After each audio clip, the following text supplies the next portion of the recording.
This video is brought to you by IXL, used by millions of students worldwide to get ahead in math, English, and more. Let's learn about interval notation. Let's say you wanted to tell someone to shade this number line. How would you tell them which part of the number line you're referring to? We could use an inequality, or we could describe the set of numbers, also known as the interval, using interval notation. Interval notation is a set of written conventions that tells us what interval we're looking at. For example, we write the interval from A to B as A, B, but we use different symbols on the outsides depending on the endpoints of our interval. Square brackets like these tell us that the endpoints are included in our interval. On the number line, we indicate this with closed circles. In other words, our interval contains the values of x where a is less than or equal to x, which is less than or equal to b. Parentheses like these tell us that the endpoints are not included. On the number line, we'd indicate this using open circles. That means our values of x in this interval exist where a is less than x, which is less than b. Notice that this time the inequality symbols are less than but not equal to. We can even use any combination of square brackets and parentheses. So if we want to write the interval where endpoint A is included but endpoint B is not, we'd write a square bracket next to A and a parenthesis next to B. And we can do the opposite as well. But what if an interval doesn't have an endpoint? What if it goes on forever?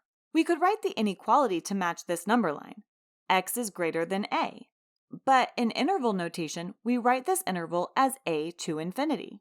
We use the infinity symbol to indicate that there is no endpoint. Since we can't include the number infinity in an interval, we use a parenthesis here too.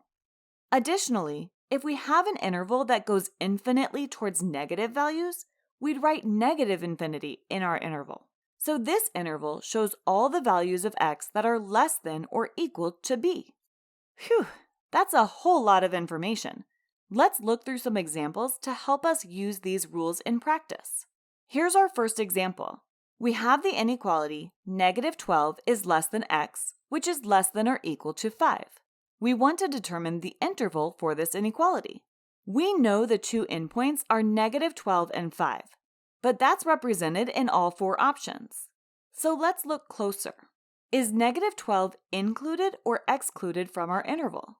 Since the inequality symbol next to -12 is less than, -12 is excluded from our interval. That means it should have a parenthesis next to it. So these two answers with square brackets next to -12 are incorrect. What about 5? Is that endpoint included or excluded? It's included because the inequality symbol next to 5 is less than or equal to. So we need a square bracket next to 5.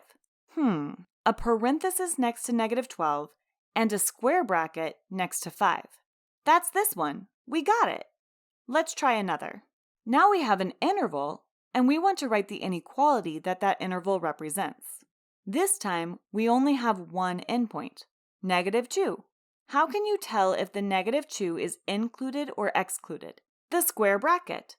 The square bracket next to -2 indicates that -2 is included. So our inequality must be one of these two options, since they use the inequality symbol that includes equal to.